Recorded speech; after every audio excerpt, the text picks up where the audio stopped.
Paulo Jorge Figueiredo Martins, nasci no Silveiro em maio de 1966. A minha mãe era do Silveiro, o meu pai era de uma freguesia aqui vizinha que era de Troviscal.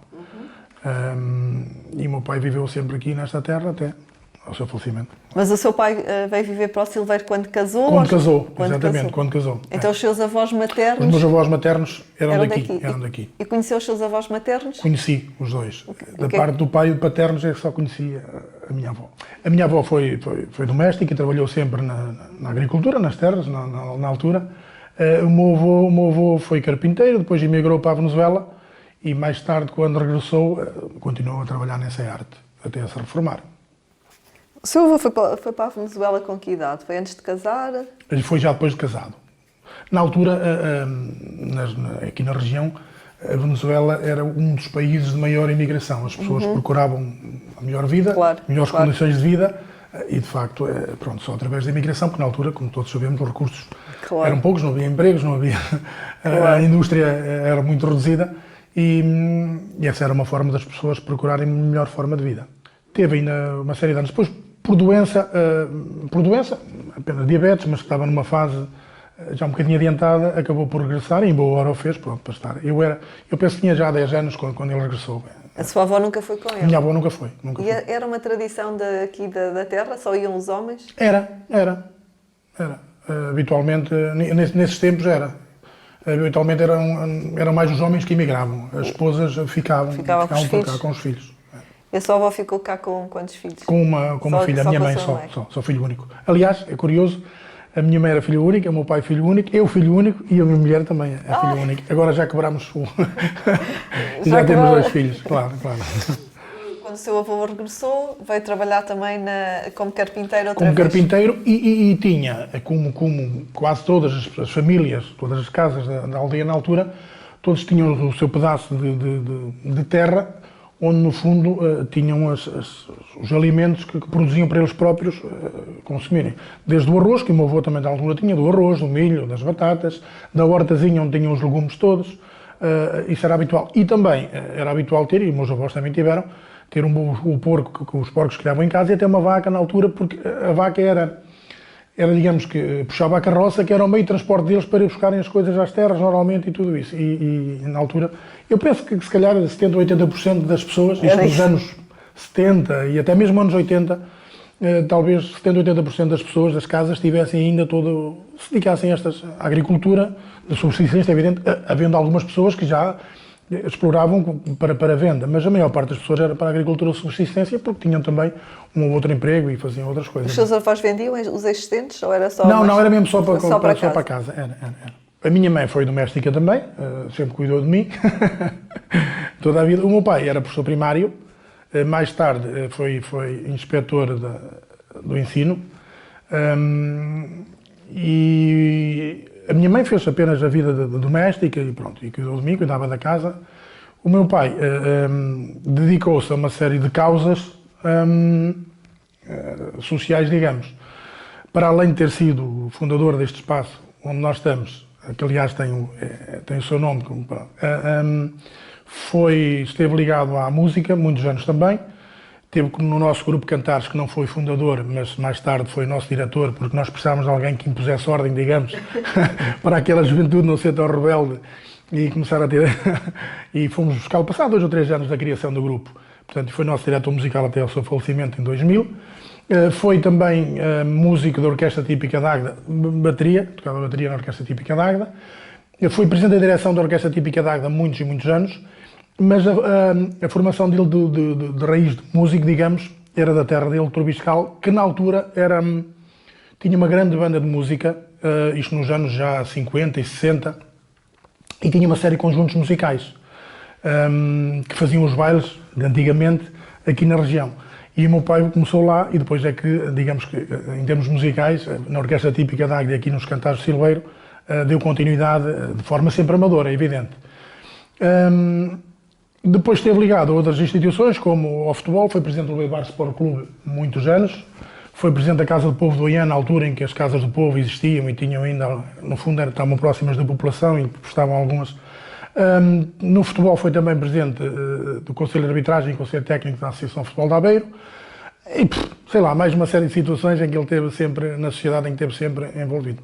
Adaptou-se muito bem à vida do Silveiro. Aliás, o Silveiro já nessa altura, em que não havia, e o Silveiro só teve futebol federado, tivemos futsal federado já quando eu fui presidente aqui da associação, nunca teve, mas nessa altura havia aqueles torneios inter-aldeias que se disputavam, e temos aqui uma série de fotografias, não sei se já repararam ou não, mas no hall de entrada, dessas equipas na altura que se formavam para defrontar nos torneios com equipas vizinhas, não era federado, era apenas pelo prazer e pelo desporto, e o meu pai já nessa altura integrou também, que está aí algumas fotografias da equipa de futebol. E acabou por ser também uma pessoa dinâmica na terra, tentando sempre contribuir para o seu desenvolvimento, não é? Porque muitas vezes são as próprias associações e as pessoas que têm que tomar essa iniciativa, porque o governo e as autarquias não conseguem, no fundo não conseguem, muitas vezes não querem, chegar a todo lado e fazer crescer, pronto, e os problemas mais prementes da terra, muitas vezes têm que ser as associações locais e as pessoas que têm que tomar a iniciativa e as rédeas para conseguir suprimir essas lacunas, não é? Eu fiz a escola primária no Silveiro, depois, ainda numa escola muito antiga, em que nós tínhamos as nossas brincadeiras, no fundo era jogar futebol, na altura não havia muitas ofertas, não é? É evidente. Como é que iam para a escola a pé? A pé. Era muito longe da sua casa? Não, era 200 metros. Ainda nessa altura, o espaço onde nós estamos hoje, isto era tudo uma quinta. E ainda nessa altura eu lembro do nosso professor da escola primária, depois porque nós acabámos as aulas, penso que às 3 da tarde, muitas vezes depois dessa hora vinhamos para esta quinta a brincar e o professor vinha connosco, como ia ao peixe connosco, para os rios, aqui para o Levira ou para o Sértima, com aqueles cestinhos da Vendima, e agora abaixo íamos apanhar peixe, era muito giro, e isso acontecia muitas vezes. E aí havia, apesar dos professores nessa altura, o ensino, ter alguma rudeza, digo eu, porque ainda se utilizava a régua, ainda se utilizava a cana, etc, mas os professores tinham connosco também muito carinho e de uma forma muito empática, digamos, e conseguíamos ter estas atividades, no fundo, que na altura para nós eram importantes, eram interessantes, porque fugíamos da atividade normal, escolar, né? E académica. Não havia muitas crianças, isto era uma aldeia, não era como muito populacional, mas de facto, nós na altura havia esta escola. Quando eu entrei na escola, eu penso que no primeiro ano ainda a escola era só para meninos. Estavam separados? Já estava separada, penso que sim. Depois penso que já no segundo ano já era mista, sim. Mas não tinha muitos alunos porque de facto nós não uma aldeia com muita população na altura, sim. Fez a quarta classe? Depois fiz a quarta classe, fiz o ciclo na altura que nós chamávamos também, o segundo ano, o ciclo em Louveira do Bairro, que é a nossa sede de concelho. Ia como ia de autocarro? Ia de autocarro. Depois fiz até ao 9º ano também na escola secundária do Louveira do Bairro e depois fiz 10º, 11º e 12º no Colégio da Albergaria. E quando esteve aqui em Oliveira do Bairro, tinha autocarro, era? Exatamente. Depois, Mas havia muitas vezes que nós demos bicicleta para a escola, porque era uma forma de nós convivermos e não era tão distante assim, e nós até gostávamos de ir de bicicleta, e na altura isso fazia-se também. E depois foi fazer o 12º albergaria? Depois fazer o 10º, 11º e 12º albergaria. Aí era internato.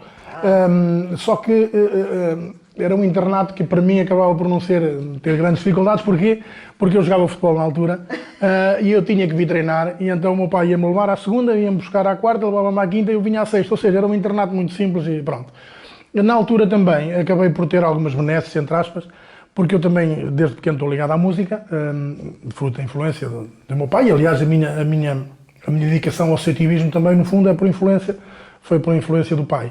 E então, como eu estava ligado à música, na altura, já na orquestra típica, fazíamos uns espetáculos por esse país todo, apesar de ser também amador, é evidente, e depois o diretor do colégio soube que eu estava ligado à música, até me pedia para dar lá algumas aulinhas aos colegas e alguns mais novos, porque aquilo lá tinha desde a pré já até ao 12º.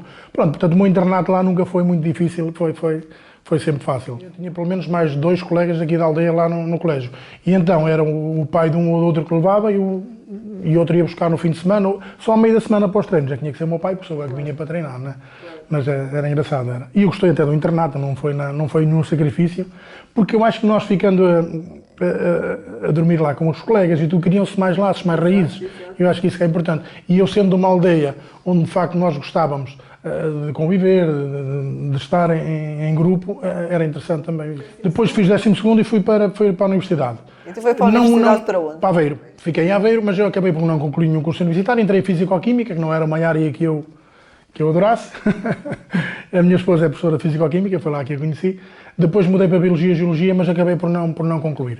Entretanto, ainda no início desse percurso, eu ainda fiz na altura um ano zero numa universidade privada do Porto de Medicina Dentária, que hoje está legalizada, que é a CESPU, que já há muitos anos que já tem dentistas e médicos a funcionar. Fiz lá um ano zero, mas aqui na altura o governo não a legalizava, digamos, e acabei por vir embora e pronto, mas acabei por não concluir curso universitário. Fui depois trabalhar para a Câmara Municipal de Oliveira do Bairro, logo em 1998. Quando deixei de estudar, no fundo, foi em 98, fui para a Câmara de Oliveira do Bairro. Pelo meio, joguei futebol, quer no Oliveira do Bairro Sport Clube, quer nos Júniores no Beira-Mar. Depois também estive no EIAN, o clube aqui da Freguesia, no Vaguense. Pronto, e acabei, a minha carreira foi amadora também, foi curta. Não foi Cristiano Ronaldo, isso são muito poucos, portanto também não era por aí que... Pronto, nesse período também, frequentei também o conservatório, 3 anos de conservatório de música de Aveiro, e nesse período também depois acabei por dar umas aulas de música através da instituição, na altura não era aqui porque este espaço ainda não existia, acabei por dar umas aulas de música na instituição, criei um grupo já existia o Grupo Cantares, que eu era um dos fundadores, mas criei um grupo também, fruto da escolinha de música que tínhamos, de música popular, mas digamos só de jovens, de crianças mesmo, que era o Pinto Bago, que também funcionou há alguns anos e tinha alguma qualidade. Depois essas crianças também foram crescendo, foram para a universidade e acabou-se esse grupo. Algumas delas nós fomos aproveitando para o Grupo Cantares. No fundo, o Pinto Bago foi um alfobre, digamos, de formação para os cantares e buscar alguns elementos. Como é que era o período das férias? Aqui na aldeia? Aqui na aldeia. Era convívio entre nós, muitas vezes, como já na escola primária isto acontecia, era fugir à mãe para ir para o rio, depois a mãe ia-nos buscar, a minha pelo menos ia-me buscar muitas vezes, fugíamos e sem autorização íamos para o rio, divertíamos a jogar futebol na terra. A música depois acabou por ser também, nesse espaço já de férias, nós encontrávamos para eu, como o acordeão, animar muitas das nossas tertúlias, na altura que já fazíamos, quer de dia, quer até de noite, porque muitas vezes nós íamos acordar, e esses velhotes, entre aspas, hoje já não estão connosco, mas muitos deles nós durante a noite íamos, não era serenata, mas íamos acordá-los como se fosse uma serenata, só para beber um copo em casa deles, durante a noite eles levantavam-se e vinham e era agradável. Nós fizemos isso muitas e muitas vezes durante a nossa, já adolescência, é evidente, não é? Mas na terra, na altura, tínhamos também, sendo uma aldeia, nos anos 80, 70, não tendo assim muitas ofertas, o café também, no fundo, era uma forma, era um ponto de encontro, era onde nós nos encontrávamos, onde jogávamos um snooker, eram os matraquilhos, que na altura eram aquelas ofertas que nós tínhamos também para distração, pois nem sequer telemóveis, isto em tempos, na altura que estamos a falar, de 70, depois de 80 e tal, já apareceram os telemóveis e tudo isso. Quando havia um jogo de futebol, independentemente do clube, Benfica, Porto ou Sporting, nas competições europeias, porque na altura era muito raro dar na televisão, era num café que nós juntávamos, porque tinha a parabólica e nós juntávamos todos lá para poder ver, porque em casa quase ainda ninguém tinha, estava a aparecer, depois começámos a ter em casa e fazíamos os nossos convívios nas casas, à volta da mesa, com um petisco, é evidente, para ver o jogo de futebol. Então começou a trabalhar aqui na Câmara, quando começou a sua atividade laboral, foi para a Câmara de Oliveira do Bairro. Exatamente. Estive lá cerca de 20 anos. E trabalhava em que área? Trabalhava na área da cultura.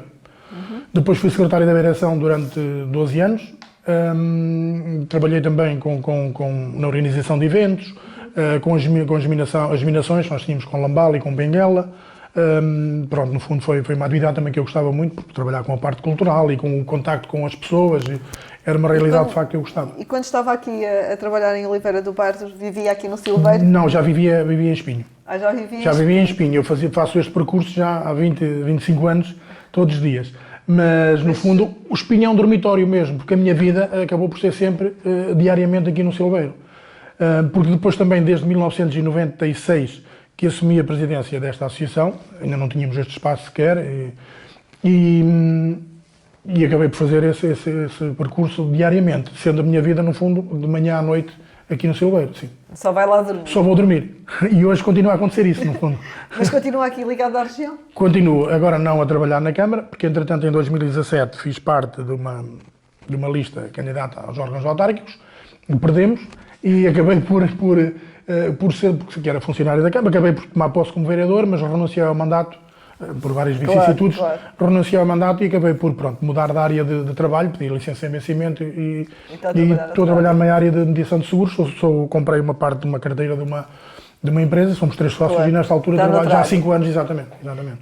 Mas continua a ser aqui? Continua a ser aqui em Oliveira de Bairro e continuo a vir para aqui todos os dias, almoço na minha mãe todos os dias, tomo um cafezinho com ela de manhã todos os dias também, pronto, e gosto muito do Silveiro, continua a ser a terra que me viu nascer e que me viu crescer, em que eu acho que, no fundo, acabei por tentar contribuir muito para o seu crescimento, nas várias vertentes, não é? Enquanto presidente da associação, enquanto músico dos cantares, até da Tuna de Patusco, que era um grupo que nós tínhamos que fazer umas arruadas nas vésperas da festa, na véspera no dia de Natal, porque antigamente, no dia de Natal, o Silveiro teve uma festa, a festa da terra, da padroeira, que é a Senhora das Dores, que não houve artista consagrado deste país que não tenha passado por cá. E a Comissão de Festas, que organizava a festa, tinha que arranjar forma de ter receitas.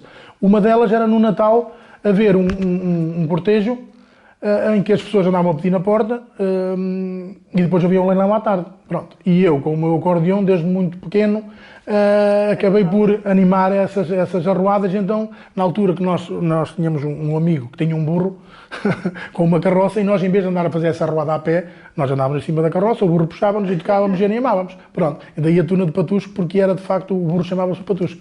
E fizemos isso durante muitos e muitos anos aqui na terra. Aliás, eu deixei de fazer essas arruadas na terra há 3 ou 4 anos, também porque as artroses começam a complicar, as artrites e tudo. Mas para fora, deixei de fazer há muitos anos, fazia só mesmo para a terra. E era muito giro, porque nós nas portas, nós íamos pedir às portas às pessoas, elas davam, toda a gente abria a porta, muitas vezes entrávamos pela porta dentro, a tocar, a conviver com a pessoa, elas ofereciam um copo, numa casa bebíamos, noutra não, tudo isto, e era um convívio também para nós. Para mim, que deixei de viver no Silveiro há 25 anos, mas estou cá todos os dias, quer na véspera da festa da padroeira, quer no Natal, quando se fazia estas arruadas, para mim tocava-me bastante. Porquê? Porque havia pessoas que eu durante o ano se calhar já não as via, porque atendendo à atividade profissional e o facto não via, e esta era uma forma de estar em contacto com elas e manter os nossos laços, as nossas ligações com essas pessoas. Os meus amigos, a maior parte da terra, ainda estão por cá. Houve um ou outro que casou fora porque trabalhou fora, porque casou fora, foram viver para outras terras. Mas a maior parte dos meus amigos de cada altura ficaram cá na terra. Não houve muita gente a emigrar? Não, nessa altura já não. Na minha altura, dos meus 20 e tal anos, 30 anos, a imigração já não era muito procurada, já era diferente. A imigração teve um ponto muito forte na altura dos meus pais e dos meus avós, aí é que era muito procurado. Na minha altura já não havia assim muita imigração, se bem que ainda temos um ou outro caso na terra que as pessoas imigraram à procura de melhores vidas. Mas os meus amigos, do meu rol de amigos da altura, a maior parte deles estão todos por cá, sim. A questão da festa e do Natal era extremamente importante e nós vivíamos isso de forma muito intensa. E eu particularmente, porque aquela forma de andar na rua a tocar, entrar em casa das pessoas, tudo isso, eu gostava muito disso. E a festa, no fundo, era o ex-libris da terra, na altura. Nós não tínhamos assim, na altura da festa, vinham muitos romeiros, digamos, até à terra, porque era uma festa, de facto, que era o ponto alto da região até, em termos de cartaz, de elenco, era o ponto alto, e vinham muitas pessoas. E as pessoas, na altura, primavam por convidar os amigos para vir almoçar a casa, na altura da festa, de fazer a sua chanfana, o leitão, etc, etc. E era uma forma de chamar os amigos de outras terras que vinham ao Silveiro para conviver e para assistir à festa e tudo isso. Lembro-me da procissão também, que no fundo era um momento marcante para nós, toda a gente queria levar até o Andor, transportar o Andor, era importante também. Em termos de mais tradições, digamos, que existissem assim na terra, havia uns solteiros casados, que era um jogo que nós organizávamos. Na altura ainda nem sequer havia associações na terra. Era um jogo que nós organizávamos em que jogavam os solteiros contra os casados. Aquilo era futebol era muito intenso, porque ninguém queria perder, é evidente, não é? E apesar de ser um jogo a feijões, entre aspas, ninguém queria perder, era muito intenso. Era aquela rivalidade de solteiros casados e que no fim culminava com uma almoçarada ou uma jantarada, dependendo da hora que fosse o jogo. E essa era também uma das tradições, aliás, que não se fazia só no Silveiro, mas que se fazia nas aldeias vizinhas também, os solteiros casados, que era um jogo de futebol que era também importante. E a festa teve sempre, a Nossa Senhora das Dores. E tem sido sempre feita da mesma forma? Tem, se bem que de alguns anos para cá perdeu fulgor em termos de cartaz, porque na altura as empresas também contribuíam muito para a festa, em termos de fazia-se uma coisa interessante na altura que eram as quermesses, noutros lados também se fazia, com certeza. O que é que era? Eram as empresas aqui da zona e fundamentalmente das faianças, das cerâmicas, de faiança, né? Que forneciam aquelas coisinhas que tinham, as peças que tinham um defeitozinho e que já não iam para venda, davam aqui às comissões de festas. Depois havia todo aquele trabalho de organizar a quermesse, mas que era uma grande fonte de receita para a festa. E a festa, na altura, também fruto das empresas, da contribuição das empresas e das pessoas, conseguia ter um orçamento muito alto e fazer com que viessem cá grandes artistas nacionais.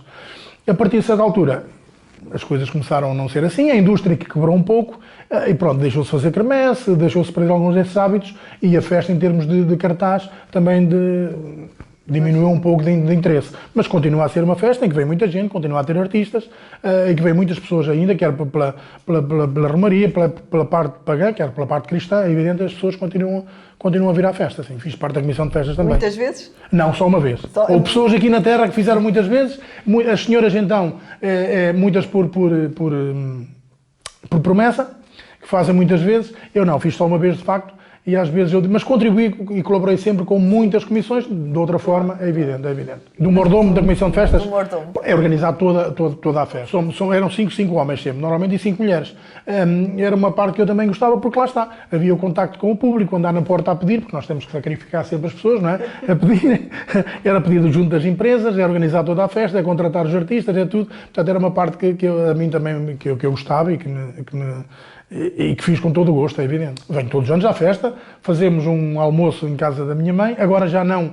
Na altura chegámos a ter 60 pessoas a almoçar em casa dos meus pais no dia da festa, amigos de outras aqui da região, de outras terras, amigos dos meus pais e meus amigos. Chegámos a ter 60 pessoas à mesa, agora não, somos poucos. Depois que o meu pai faleceu, a minha mãe também não quis. Pronto. E eu compreendo isso também perfeitamente, a alegria não será a mesma. E não é, por certo, e fazemos agora de forma mais reduzida, mas continuamos a viver a Senhora das Dores com alguma intensidade, é lógico. Os natais era interessante também, porque havia na aldeia, penso, pelo menos 3 zonas onde se fazia a fogueira de Natal. Era junto à casa dos meus pais, e havia no Largo, e eu penso que havia lá no Largo do Rocio também se fazia. Eu penso que eram pelo menos 3 fogueiras de Natal que se fazia. Que lá está, aqui também imperava um pouco da realidade, qual é a fogueira maior, que para nós podermos ter, para haver a fogueira maior, nós tínhamos de ter lenha, roubar cepos, entre aspas, mas era roubar mesmo, eram os cepos, aquilo que havia aí nos pinhais ficavam aí, era a madeira que estava por aí perdida e também pedíamos às pessoas, no nosso caso aqui na parte de cima, do Silveiro, nós pedíamos às pessoas que viviam ali perto da fogueira também para nos doarem, digamos, a lenha, para nós podermos ter uma fogueira maior que os outros, não é? E então, a fogueira de Natal, nós acendíamos... Quem é que organizava a fogueira? Era a juventude. Era a juventude, era ali daquela zona, daquele largozinho, daquele bairro ali, que organizava a fogueira de Natal. E nós, então, depois bebíamos um copo à volta da fogueira, eu ia buscar o meu acordeão, estava sempre presente, é evidente, e junto da fogueira, e muitas vezes chegámos a fazer uma direta na noite de Natal, porque jantávamos com a família, lá para as 11 da noite, meia-noite, vinhamos para a fogueira, juntávamos ali todos, com o acordeão cantávamos, lá está, íamos acordar a fazer umas serenatas, entre aspas, e andámos ali até de manhã nestas situações, o que era também, pronto, era interessante. Na Páscoa também chamam o compasso, em que a cruz vem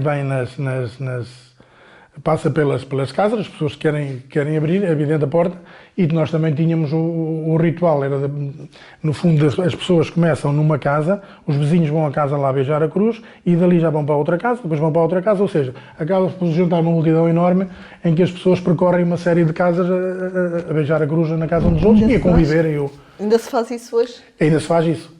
em menor número, é evidente, não é? Mas ainda se faz. Não perderam ainda não se perde, são raízes, são hábitos e tradições que não se perdem mesmo. É? O Silveira, na altura, isto nos anos 80, havia até um presidente da Junta de Oiã, a nossa freguesia, que dizia que o Silveira que era a capital da cultura da freguesia de Oiã. Isto porquê? Porque na aldeia, na altura, nós tínhamos os cantares do Silveira, o grupo, tínhamos o grupo infantil, digamos, o Pinto ao Vago, não é? De cantares também música popular, tínhamos um grupo de teatro, cá na terra, amador também, e havia a Tuna de Patusco, no fundo, que era aquele grupinho que fazia as arruadas, pronto. E então, na altura, o Presidente da Junta dizia que, de facto, nós éramos a capital da cultura da freguesia. É evidente que todos estes grupos eram suportados fundamentalmente por juventude. Portanto, a juventude sempre teve muita importância para toda esta dinâmica cultural que houve na terra. Neste espaço que estamos, aqui na sede da União Desportiva Cultural e Recreativa do Silveiro, esta associação também foi uma associação RENAGE, que esteve ligada ao Instituto Português da Juventude durante uma série de anos. Ou seja, na altura tinha que ter 70% de jovens com menos de 30 anos na sua direção. E nós conseguimos isso, portanto também o trabalho no fundo era feito, era suportado à base da juventude, sim. Nesta então terra havia sempre, muitos jovens. Havia muitos jovens, muitos. Não é, a aldeia nunca foi muito grande, mas havia a juventude de facto integrava com muito empenho, com muita dinâmica todos os nossos projetos, sem dúvida. Qual foi assim, um dos projetos que mais gostou de ter aqui na aldeia? Foram os cantares de Silveiro, em termos sem dúvida nenhuma, por ser fundador, por tudo aquilo que os cantares... Era a música popular portuguesa. Música popular portuguesa, por tudo aquilo que os cantares no fundo representaram para a terra e até para a freguesia e para o concelho.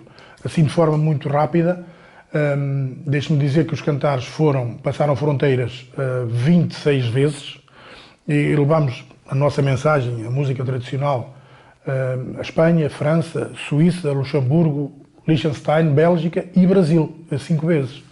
No Brasil tivemos 5 vezes, ou seja, isto fundamentalmente junto das comunidades portuguesas nestes países. Ou seja, foi um projeto, de facto, por ser fundador, porque é um projeto que encerra, em termos culturais, eu acho que uma grandeza enorme, porque fala de usos, costumes, tradições. As músicas são próprias? As músicas são músicas populares, não têm autor.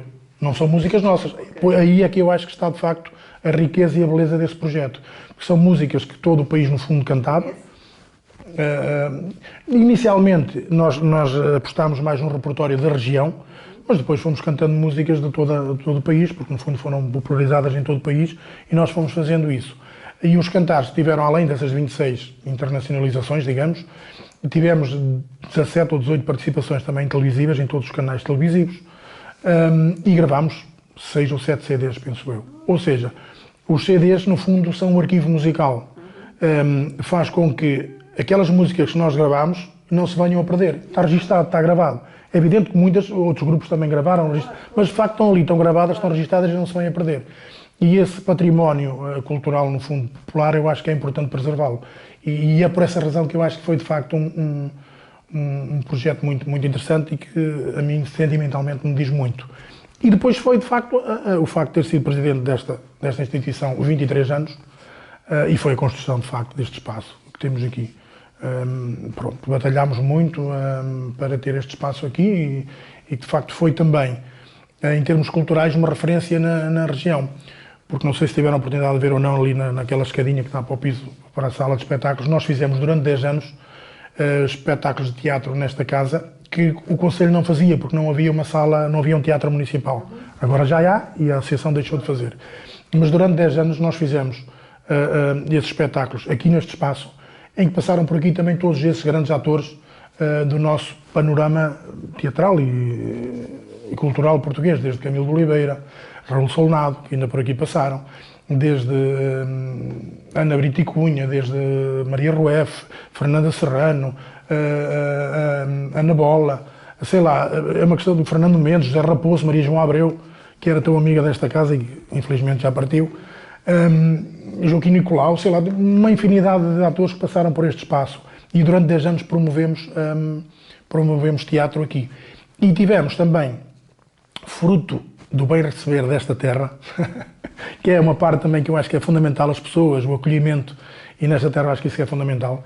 e fruto disso, do bem receber, da empatia, da cumplicidade que fomos criando com estes atores, de muitos leitões que fomos comendo e nos espumantes que fomos bebendo no fim dos espetáculos, aqui em minha casa, acabámos por ter aqui algumas estreias nacionais de peças de teatro. Porquê? Porque eles achavam que era extremamente interessante uma aldeia destas ter uma estreia nacional de uma peça de teatro. E de facto isto aconteceu 6 ou 7 ou 8 vezes, em que a primeira vez que a peça de teatro esteve em cena foi aqui.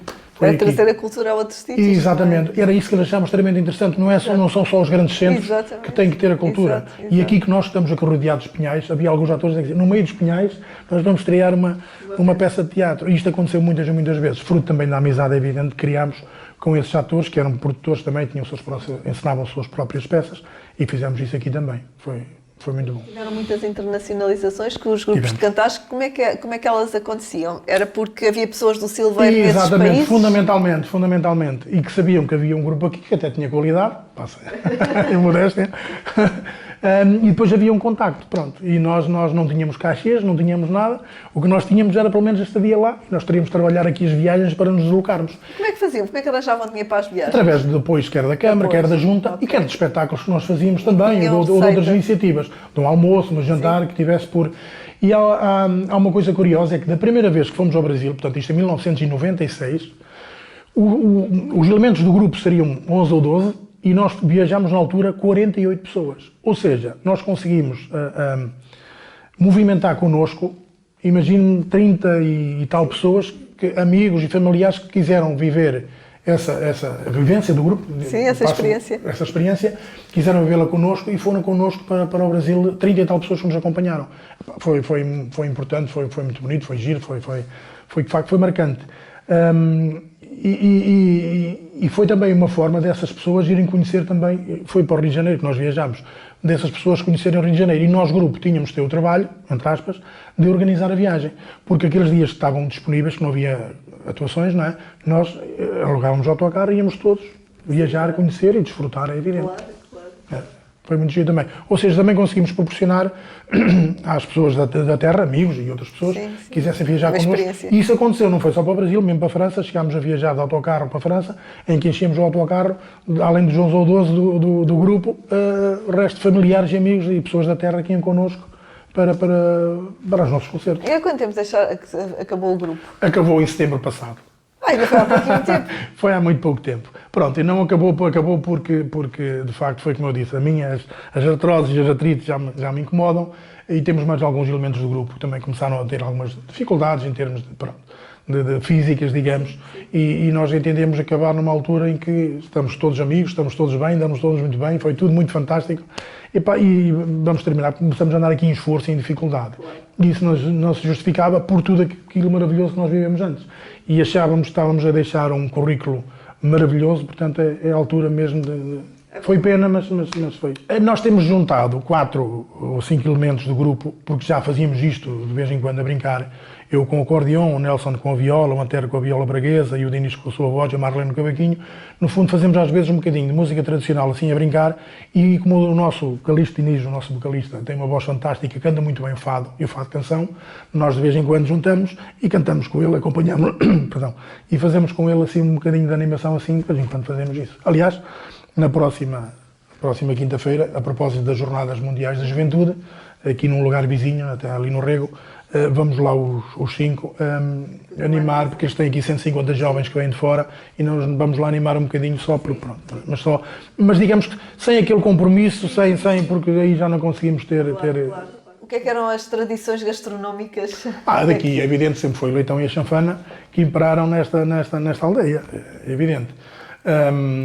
E o arroz? O arroz também se fazia um magnífico arroz de cabidela. O arroz de cabidela, é evidente, não é? E agora a Solsil, outra instituição aqui da terra, que faz até o Festival do Arroz, e muito bem, é uma forma de preservar todas a gastronomia, digamos, ligada ao arroz. Mas o arroz imperava aqui também na altura, sim senhor, e fazia-se aqui um magnífico arroz de cabidela, porque as pessoas tinham em casa aquele franguinho do campo, não é? Que era espetacular, e então na altura faziam, e hoje ainda se faz. A minha mãe não faz um arroz de cabidela se o frango não for caseiro, faz só com o frango de casa, e com aquele sanguezinho, aquilo é espetacular de facto, é muito bom. Mas era de facto o leitão, a chanfana e o arroz de cabidela que se fazia por aqui.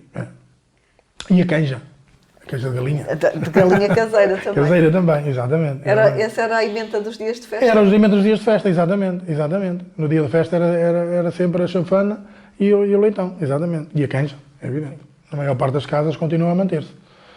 O leitãozinho assado, a chanfaninha e a canja. Acompanhado de um bom espumante e de um bom vinho, claro. Evidente. Estamos na bairrada. Exatamente. Havia sempre lojas Houve sempre lojas que eu me recordo, e eu já tenho 57, havia. E eu até digo às vezes agora ainda existe um supermercado hoje na aldeia. Mas eu às vezes digo isto nas nossas conversas, tertúlias, até a tomar um café, que na altura havia 3 lojinhas. Mercearias na altura. E as pessoas que tinham essas lojas conseguiram viver das lojas e até formar os filhos. Pagar-lhes estudos, etc. Com 3 numa aldeia como o Silveiro, que não é grande, e isso deu para isso. Nesta altura existe só uma loja e tem um supermercadozinho e tem alguma dificuldade. Também é evidente porquê, porque apareceram as grandes superfícies, que aqui não são muito grandes, mas que existem aqui, não é, à volta e que inibem isso. Mas na altura, com uma aldeia com menos gente, por certo, e com menos poder de compra na altura, porque as coisas hoje têm outra dimensão, é evidente, mas quem tinha as suas próprias, e tinha 3 lojas na altura, conseguiram criar família, criar filhos e formá-los e pagar-lhes estudos. E isso era importante. Hoje, de facto, isso já é mais difícil, não é? Fruto da evolução, que tem as suas coisas benéficas e também tem as suas coisas que não são benéficas, não é evidente, não é? Mas sempre tiveram num sítio que é relativamente bom em termos de acessibilidade. Acessibilidade. Eu acho que nós estamos numa zona, estamos situados estrategicamente, porque nós estamos, é evidente que hoje já existe a autoestrada e tem outras, mas sempre tivemos aqui, e que eu me lembro a linha de comboio a passar aqui ao lado, com a estação do Oiã. Estamos a 10 minutos na isso da entrada da autoestrada, estamos a um quarto de hora de Aveiro, meia hora de Coimbra, ou seja, a serra também não dista muito. Aliás, daqui da aldeia nós conseguimos avistar a Serra do Caramulo. Portanto, nós estamos posicionados muito bem estrategicamente. As acessibilidades sempre foram muito importantes também para que o Silveiro pudesse ser até visitado, até para vir às festas, essas situações, aos concertos, aos teatros, tudo isso. As acessibilidades sempre ajudaram, sim. E as acessibilidades ajudaram a levar mais pessoas para fora ou a fixar as pessoas aqui? Ajudaram a levar, eu penso que ajudaram a levar, porque a realidade é esta, que a aldeia está a perder a população, é evidente. As pessoas também de idade vão falecendo e não há nascimentos, não há novas pessoas. Também nos tempos que correm, as pessoas vão trabalhar para outras terras e ficam por lá, casam noutras terras e ficam. Tudo isso contribui de facto para que haja uma maior desertificação do Silveiro. Mas na altura não, o Silveiro na altura tinha... Agora vê-se muitas casas com uma viúva. Não é só o caso, penso que não é só no Silveiro, há mais viúvas que viúvos, é evidente, e nesta terra começa a haver muitas casas com uma viúva só e muito poucas pessoas. Também há uma curiosidade, é que temos, eu não sei quantificar a percentagem, mas sei que há uma série de pessoas com mais de 90 anos na aldeia. Ainda há. Eu diria que pelo menos 10, 12 pessoas que têm mais de 90 anos, que se calhar constitui uma percentagem até elevada. Sim, significativa. Não é? E se calhar isto vem entroncar naquilo que estávamos a falar há pouco, que na altura essas pessoas são daqueles tempos ainda em que toda a gente tinha os seus bens para comer que eram da terra, que não tinham, eram praticamente biológicos. Porque eram mais saudáveis. Mais saudáveis. E isso está a acontecer por certo para essas pessoas terem nesta... A medicina veio ajudar, é evidente, não é? É lógico, é um complemento, mas acontece que nesta altura eu diria que há uma dúzia de pessoas com mais de 90 anos na terra. Que foram pessoas que no fundo trabalharam no campo na altura e que, pronto, era a forma de vida. Nesta terra, e não sei se já falaram nisso também, havia 2 ou 3 formas de vida, que era as esteiras, que era característica aqui da zona e que foi forma de vida de algumas pessoas daqui, como a cestaria também, acho que foi importante também. E havia muitas senhoras a fazer esteiras, havia, na altura ainda havia. Era de conjunco que iam buscar ao pé do rio? Exatamente. E como é que era o processo? Aquilo era utilizado, quer para cobrir os cereais nas eiras, quer para dormir uma cestinha, na altura até para tapar os mortos, os defuntos, na altura, portanto a esteira tinha para forrar as casas. Havia pessoas que queriam uma decoração mais rústica e com as esteiras decoravam, para fazer sombra num sítio. Portanto as esteiras tinham muita utilidade, através do bunho e da tabua, no fundo, que eram plantas que tínhamos aqui junto aos nossos rios. Elas tinham que ser secas? Tinham que ser secas, exatamente. Esse é um processo que eu não conheço muito bem. Não conheço muito bem, mas de facto tinha que ser seco e depois era trabalhado pelas senhoras que tinham um estaleiro e que faziam a esteira. Era. Já não há ninguém a fazer? A fazer agora eu penso que não há, mas ainda há aí duas senhoras que estão vivas que fizeram. E que A Dona Maria Rosa, sim, e a Sra. Augusta, eu penso que sim. E as pessoas vendiam ou era para casa? Vendiam. E os cestos? Os cestos também era para venderem e eram utilizados na vindima e noutras situações, não é? Assim como decoração, mas na vindima e noutras situações. Os cestos até se utilizaram na altura para ir à pesca no rio. Cá há pouco disse que eu falei, tinha exatamente. Era. Havia uma feira aqui próxima no Trubiscal, que era uma feira dos cestos e das esteiras na altura, em que as pessoas que faziam aqui que iam lá vender, que era em agosto, no São Bartolomeu. E então, as pessoas, quando queriam comprar, também sabiam que havia ali, naquela altura, iam lá comprar. Mas aqui, as senhoras aqui que faziam, vinham cá comprar. Deixe-me dizer-lhe também que fizemos aqui na aldeia, durante, eu diria também, 10, 12 anos, uma grande feira de artesanato, promovida aqui pela Associação, que nós chegámos a ter 90 expositores, e de quase todas as zonas do país. Não era só daqui? Não, de quase todas as zonas do país. Chegámos a ter 90 expositores lá no Largo do Barreiro, fazíamos a feira, fomos nós que iniciámos e organizámos durante aí 12 anos. Depois começou-se a fazer feiras de artesanato em todo lado, deixou de ter aquela... Eu acho que as coisas são importantes, exatamente, quando são diferenciadoras, quando tem alguma novidade e quando começa a ser uma coisa recorrente e vulgar, se calhar já não faz tanto sentido estar a organizar. Mas na nossa feira de artesanato teve muito, acho que tinha muita qualidade, porque tinha muito artesanato, deste artesanato, digamos, genuíno, das esteiras, dos cestos, dessas coisas, isso é importante. Acho que é um tipo de artesanato que no fundo demonstravam formas de vida, porque houve muitas pessoas que ganharam vida através desse artesanato. Não é? E esse artesanato também estava sempre muito associado à atividade agrícola. À atividade agrícola, exatamente, é isso. Também utilizavam as esteiras para tapar os mortos? Os mortos os velórios eram em casa? Eram em casa, normalmente não havia, a nossa capela mortuária é muito recente, normalmente os funerais eram todos feitos a partir de casa. E então os mortos, naquela altura em quando chegava o cangalheiro com a urna e aquilo tudo, estavam deitados lá, muitas vezes eram postos na esteira, eram na esteira que estavam até chegar o cangalheiro. Havia uma coisa na altura que se... Estou-me a rir, mas isto é verdade e não tem. Quando havia um funeral, e o funeral era em casa, na altura toda a gente também produzia o seu vinho. Tinha as suas vinhas, não fosse muito era pouco, nem que fosse só para consumo de casa. E então quando havia um funeral, quase que por obrigação, o vizinho abria a porta para dar um copo às pessoas que vinham ao funeral. Os vizinhos, pronto. Tinha que pôr a mesa. No fundo era, de uns figos secos, uns amendoins, uns termoços, e dar um copo, iam para a adega dele e bebiam um copo. Isto era também uma tradição que se fazia aqui na altura. Nos funerais, entretanto, perdeu-se, é evidente. Eu não vejo isto como uma forma... Não, assim. Exatamente. Eu vejo até como uma pequena homenagem, digamos, porque a gente ao beber um copo à casa do vizinho, da pessoa que faleceu, no fundo estávamos a recordar de situações que vivemos com ele em vida. E que se não fosse assim, se calhar até passava ao lado, não é? Assim, era uma situação que nós estávamos a ver, olha, e quando nós fizemos aquilo com ele, e quando nós... Sim. Sempre. É uma Exatamente. Era. Na altura íamos aos pardais também, nos poços que havia de tirar água, onde nós íamos aos pardais à noite, depois para o autor fazia-se um arrozinho de pardal. Portanto, havia estas coisas nas aldeias que, por não haver outras eu digo aos meus filhos às vezes agora, quer dizer, estas situações que eu vivi, um já tem 23 e o outro tem 20.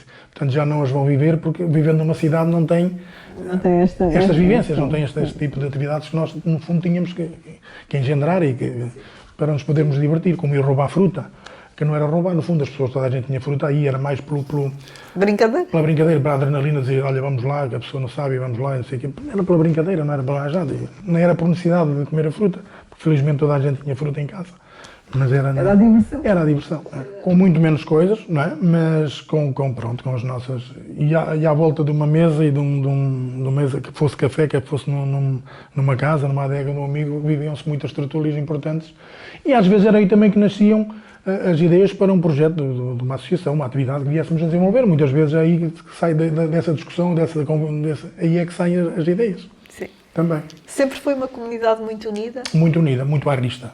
Bairrista porque queria ser melhor que as outras, é evidente, Exato. E muito unida. Muito unida.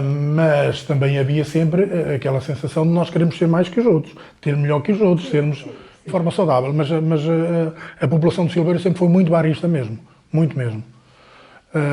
facilmente se vinha para a porta para uma atividade, quer das associações, quer dos cantares, do que fosse, e pedir, e quase todas as pessoas dão, contribuem, dão, e não sei o que, horas demonstrar, porque as pessoas queriam que os seus projetos da terra, da aldeia, crescessem e se desenvolvessem. Portanto, toda a gente contribuía, e para a própria festa que as pessoas vinham pedir. Esta é uma terra que tem também uma igreja evangélica. A percentagem não será assim tão elevada de evangélicos, mas se calhar até é representativa para a aldeia. As pessoas convivem, de facto, de forma muito correta, muito estreita também, com toda a união entre toda a gente, e não há aqui distinções de... Participam nas festas uns dos outros, naquela parte que não é religiosa. Exatamente, participam, sim, exatamente. Por isso também é uma forma de mostrar que, de facto, o bairrismo impera no Silveiro, sim, sem dúvida. Sabe como é que a igreja evangélica aparece no Silveiro? Não sei. Porque não, geralmente, não é? Temos sempre mais associado. Eu penso que a igreja tem ali uma referência a 1939, talvez, ou 29 ou 39, portanto é muito... É muito antiga. É muito antiga, e eu de facto não sei como é que veio aqui parar, não. Mas tem aqui uma percentagem de evangélicos que eu acho que é assinalável, e é bom que digamos que... Sim. Que a convivência que é sã, é salutar e é de união, né? De facto é. O que é que mais destaca na sua aldeia? Se calhar as pessoas mesmo. A forma de receber. E eu acho que é um povo muito hospitaleiro, de facto, as pessoas do Silveiro. E o bairrismo que impera aqui, que no fundo fez crescer aquilo que ele disse, que o Silveiro foi a capital da freguesia, da cultura, na altura, como o Presidente da Junta dizia, é verdade. E isso só se consegue fruto da união das pessoas e havendo muito bairrismo. É evidente que as terras são aquilo que as pessoas querem que elas sejam. Como falámos, quer dizer, o governo, o Estado não consegue chegar a todo lado, as autarquias também não, e se as pessoas não se mexerem, se as pessoas não tiverem iniciativa, se não houver dinâmica, as coisas não se consegue promover desenvolvimento e muitas coisas não se fazem. E nisso o Silveiro acho que é um exemplo. Na vontade acérrima das pessoas de quererem que a aldeia cresça e que se desenvolva. E depois, de facto, a forma de acolher, a forma de estar, a forma de sentir, eu acho que se calhar é inigualável. Em termos de património, o Silveiro não tem património que as pessoas possam vir visitar de forma, podem se divertir na natureza, é evidente, é o património natural, isso tem património de natureza, tem uma piscina aqui ao ar livre, os parques de merendas, tem o rio, tem parque de merendas, património, podem ver, agora vêm as cegonhas aqui, nos nossos campos aqui adjacentes aos rios, não é? Ao Sértimo e ao Elvira, exatamente, portanto, dá para fazer caminhadas, portanto, o turismo de natureza existe. Agora, turismo arquitetónico, é evidente, o Silveiro, infelizmente, o Solar dos Duques degradou-se, e já não será possível recuperá-lo, com certeza. Talvez um dia, mas eu penso que o grande apelo que se deve fazer às pessoas para virem ao Silveiro é, de facto, terem acesso a este turismo de natureza, que eu acho que é extremamente interessante, e depois serem acolhidos pelos silveirenses, que eu acho que é um povo, de facto, muito empático, muito acolhedor, e que sabe receber muito bem. E se tiverem a possibilidade de provar as nossas iguarias do leitão e da chanfana em casa dos amigos aqui, então isso acho que é fantástico. Como é que imagina o Silveiro daqui a 10, 20 anos? Eu acho que tenho alguma preocupação, porque eu acho que... Preocupação pela população, porque eu acho que o Silveiro está a perder população e não se vê a fixar aqui os jovens. Mas também pode, de repente, haver aqui uma nova... Não sabemos o que é que acontece, não é? O mundo está cada vez mais global, está a evoluir de tal forma que nós não sabemos se daqui a 10 ou 15 anos, de facto, e atendendo a que o Silveiro estrategicamente está muito bem posicionado, pode ser que a construção aqui de repente consiga fixar a população e o Silveiro possa vir a ser, sei lá, ter outra dimensão em termos de... Que eu com sinceridade lhe digo que gostava que isso não acontecesse. Gostava que o Silveiro continuasse a manter as suas raízes em termos de... Porque é uma aldeia muito calma, onde não há violência. Isso também é importante para as populações. Às vezes nós queremos que as coisas cresçam, mas depois falta-nos... Nós queremos continuar a ter aqui a calmia que aqui continua a existir, a sair de casa. A minha mãe deixa a porta aberta, eu posso dizer publicamente, não há problema nenhum. A chave, se for lá agora, a chave está na porta, as pessoas entram e já chamam dentro de casa e conversam com ela e vão tomar um café e estão lá dentro. Mas isto acontece com quase todas as pessoas, as casas aqui na aldeia. Portanto, eu acho que isto também é interessante e é importante. E gostava que isto se mantivesse desta forma. Por outro lado, É evidente que todos nós queremos que as coisas cresçam e que venham a ter outras ofertas e outras valências, mas não sei se isso vai ser possível ou não, atendendo a que o Silveiro está a perder população.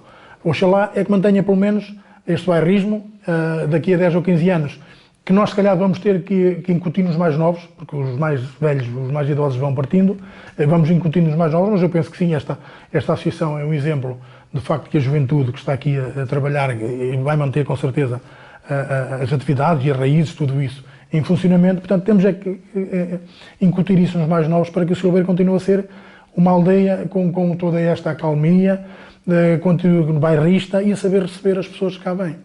Quais são aquelas memórias que acha que não se podem perder? Eu acho que tem que ser a festa, porque é um ex-libris no fundo da terra.